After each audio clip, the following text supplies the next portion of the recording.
Hi guys, इस video में हम लोग डिस्ट्रीब्यूटिव लॉ देखेंगे। तो चलिए देखते हैं। सबसे पहले डिस्ट्रीब्यूटिव लॉ ऑफ एडिशन। इसमें हम लोगों ने देखा था कि हमारे पास ये है, ठीक है, ए प्लस बी सी इक्वल ए प्लस बी ए प्लस सी। इसको ये इक्वल ये कहते हैं, लेकिन क्यों कहते हैं, कैसे कहते हैं, कैसे हम लोग मान लें कि ये इक्वल ये। चलिए प्रूव करते हैं। ठीक है, दो टेबल मैंने बनाया है। मैंने यहाँ पॉसिबिलिटीज़ पहले से लिख के रखा हुआ है, बिकॉज बार बार इसको समझाने का आवश्यकता तो मेरे ख्याल से नहीं है। पिछले कई वीडियो हम लोग डिस्कस कर चुके हैं कि किस तरीके से पॉसिबिलिटीज़ निकाला जाता है। 4 time 0 4 time 1, 2 time 0 2 time 1, 2 time 0 2 time 1, 1 time 0 1 time 1, 1 time 0 1 time 1, 1 time 0 1 time 1। इस तरह से हम लोग पॉसिबिलिटीज़ निकाल लेते हैं तीनों वेरिएबल का। ठीक है, ओके। अगर आपने अभी तक मेरा देखा नहीं है वीडियो कि इसको कैसे निकालना है, तब पीछे के वीडियोस को देखिएगा। वहाँ मैंने डिटेल में बताया कि इस पॉसिबिलिटीज़ को आप कैसे निकाल सकते हैं किसी भी नंबर ऑफ़ वेरिएबल्स के लिए या फिर किसी भी नंबर ऑफ़ इनपुट्स के लिए। ठीक है, सो यहाँ 3 इनपुट है, ए बी और सी। ठीक है, याद रखिएगा। सबसे पहले हम लोग को बी सी निकालना है, तो बी और सी यहाँ है, तो इन दोनों में हमें ध्यान देना। यहाँ क्या है, यहाँ हमारा एंड गेट काम कर रहा है। ठीक है, बी और सी में डॉट है, यानी कि एंड गेट है। एंड गेट का टेबल क्या कहता है, एंड गेट का टेबल क्या कहता है कि दोनों में 1 होगा तभी यहाँ 1 होगा, बाकी सारे केसेस में ये 0 होने वाला है। तो यहाँ 0, यहाँ भी 0, यहाँ भी 0, यहाँ दोनों में 1 है तो यहाँ 1 हो जाएगा। यहाँ 0, यहाँ 0 है तो यहाँ 0, यहाँ 0 तो यहाँ 0, और यहाँ दोनों में 1 है तो ये 1 हो जाएगा। अगर आप इसकी बात करें तो यहाँ देखिए हमें किस किस का यूज़ करना है। यहाँ हमें यूज़ करना है इसका, यानी कि बी सी का और ए का। ठीक है, इन दोनों में हमें ध्यान देना। लेकिन यहाँ हमारा प्लस है, यानी कि ये और गेट लगा हुआ है। तो और गेट का टेबल क्या कहता है कि दोनों में से किसी में भी अगर 1 है तो यहाँ आपको आउटपुट में 1 मिलेगा। तो चलिए देखते हैं, यहाँ 0 तो यहाँ भी 0, तो दोनों में 0 है तो 0 मिलेगा। यहाँ भी 0, यहाँ भी 0, दोनों में 0 है तो 0 मिलेगा। दोनों में 0 है तो 0 मिलेगा। यहाँ देखिए, यहाँ 0 है लेकिन यहाँ 1 है, दोनों में से एक में 1 आ गया तो यहाँ आपको 1 मिल जाएगा। फिर इसमें भी 1, देन इसमें भी 1, देन इसमें भी 1, देन इसमें भी 1। देखिए यहाँ 1 है तो यहाँ 0, दोनों में से एक में 1 है तो आउटपुट 1, दोनों में से एक में 1 है तो आउटपुट 1, दोनों में से एक में 1 है तो आउटपुट 1 1 1, और दोनों में 1 1 है फिर तो 1 आना ही है। ठीक है, ये हमारा हो गया। अब इसमें देखते हैं, ए प्लस बी करना है। सबसे पहले यहाँ ब्रैकेट देते हैं। ठीक है, ए प्लस बी करना है। ठीक है, तो ए प्लस बी यानी कि सबसे पहले आपको इसको ध्यान में रखना है, देन इसको ध्यान में रखना है। सो ए प्लस बी का मतलब क्या होता है, प्लस का मतलब होता है और, यानी कि दोनों में से किसी में भी 1 है, दोनों में से किसी एक में भी अगर 1 है तो यहाँ आपका आउटपुट आ जाएगा 1। तो दोनों में 0 है तो 0, दोनों में से 0 है तो 0, दोनों में से एक में 1 है। देखिए यहाँ 1 है तो 1, यहाँ 1 है तो यहाँ 1, और इसके नीचे देखिए चारों में 1 1 है, तो इस चारों में आँख बंद करके आपको 1 1 1 लिख देना है। उस तरीके से ए और सी को देखना है, तो ए और सी को देखते हैं। ये मैं मार्क कर रहा हूँ जिससे आपको पता चले कि किस किस को देखकर मैं कर रहा हूँ। ठीक है, ये क्रॉस का मतलब ये गलत का मैंने निशान नहीं लगाया। ठीक है, सो ए और सी को देखते हैं।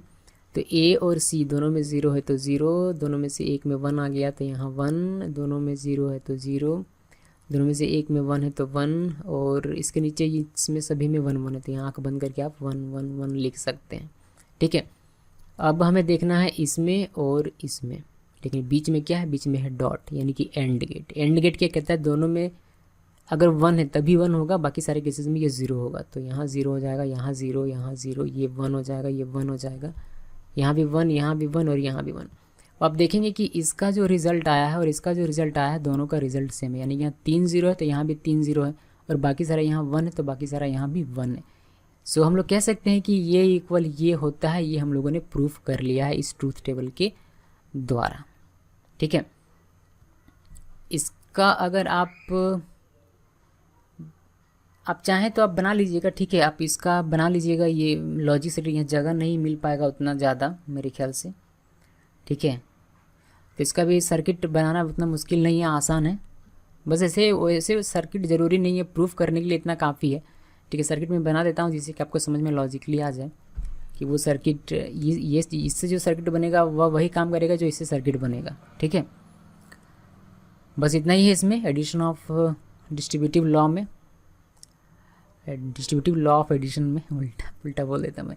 अच्छा ठीक है, तो ये जो है आई होप कि मुझे उम्मीद है कि आपको ये समझ में आ गया होगा। इसका मल्टीप्लिकेशन देखना है तो चलिए मल्टीप्लिकेशन भी देख लेते हैं।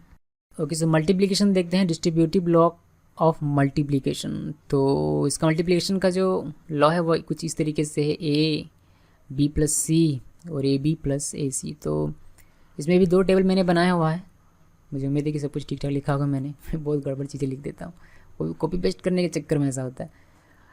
अभी मैंने ये जो टेबल है वो पिछले वाले ट्यूटोरियल से कॉपी पेस्ट किया हुआ है। ओके, सो देखते हैं इसमें प्रूफ करके कि ये प्रूफ होता है या नहीं है, मतलब ये सही इसका रिजल्ट मैच करेगा या नहीं। चलिए देखते हैं। सबसे पहले बी प्लस सी निकालना। सबसे पहले इसका टेबल ये है तो इसका हम लोग बी प्लस सी निकालते हैं। तो बी प्लस सी मतलब ये और है, और क्या कहता है, दोनों में से किसी में भी अगर 1 है तो आपका आउटपुट 1 आएगा। हमें देखना बी और सी में। तो बी और सी में देखते हैं तो यहाँ हमें मिल जाता है 0, क्योंकि दोनों में ही 0 है। यहाँ एक में 1 है तो 1 आ गया, यहाँ एक में 1 है तो 1 आ गया, दोनों में ही 1 है तो 1 तो हो गई। या दोनों में 0 है तो 0, यहाँ 1, यहाँ 1 और यहाँ 1। अब इसकी बात करें तो यहाँ आप ध्यान रखिएगा कि यहाँ कुछ नहीं मतलब डॉट है, डॉट मतलब एंड। और आपको देखना है इसमें और इसमें। तो इसमें क्या देखना है, ये एंड गेट से जुड़ा हुआ है। तो ये कहता है कि दोनों में 1 होगा तभी यहाँ आपका 1 होगा, बाकी सारे केसेस में ये 0 होगा। तो 0 0 में तो 0 होगा ही। यहाँ 1 है लेकिन यहाँ 0 है, तो इस केस में भी ये 0 हो जाएगा। यहाँ 1 है लेकिन यहाँ 0 है, तो यहाँ भी 0 और यहाँ भी 0। ठीक है, अब इसकी बात करें तो यहाँ 0 है लेकिन यहाँ 1 है, तो दोनों ही 1 होना चाहिए था, तभी 1 होता। अभी यहाँ 0 हो जाएगा। ये यहाँ दोनों में ही 1 है, यहाँ भी 1 है तो यहाँ भी 1 है, तो ये 1 हो गया। यहाँ भी 1 है तो यहाँ भी 1 है, तो ये 1 हो जाएगा। यहाँ भी 1 है तो यहाँ भी 1 है, तो ये 1 हो जाएगा। अब इसको देखते हैं ए बी। आपको ध्यान देना है ए में और बी में। ठीक है, तो यहाँ दोनों में 0 है, ये एंड गेट है, याद रखिएगा। ये एंड गेट क्या कहता है, दोनों में 1 है तभी 1 होगा, अदरवाइज बाकी सारे केसेस में 0 होगा। ओके, सो दोनों में 0 है तो ये 0, दोनों में 0 है तो 0, ये दोनों में से एक में 0 आ गया तो ये 0, ये भी 0 हो जाएगा। ये दोनों में से एक में 0 है तो ये भी 0, और दोनों में से एक में 0 है तो ये भी 0। दोनों में ही 1 है तो ये 1 हो जाएगा, दोनों में ही 1 है तो ये 1 हो जाएगा। अब ए सी को देखते हैं। यहाँ आपको देखना है ए और सी। ठीक है, ये ए और सी को देखना है। तो दोनों में 0 है तो 0, दोनों में से एक में 0 आ गया तो 0 हो जाएगा। फिर इसमें तो दोनों में ही 0 है तो ये 0, यहाँ 1 है लेकिन यहाँ तो 0 है तो ये 0 हो जाएगा। ये एंड गेट से, इसलिए हम लोग इस रूल को फॉलो करेंगे। दोनों में से किसी में एक में भी अगर 0 है तो वो 0 हो जाएगा, और दोनों 0 तब तो 0 होना ही है।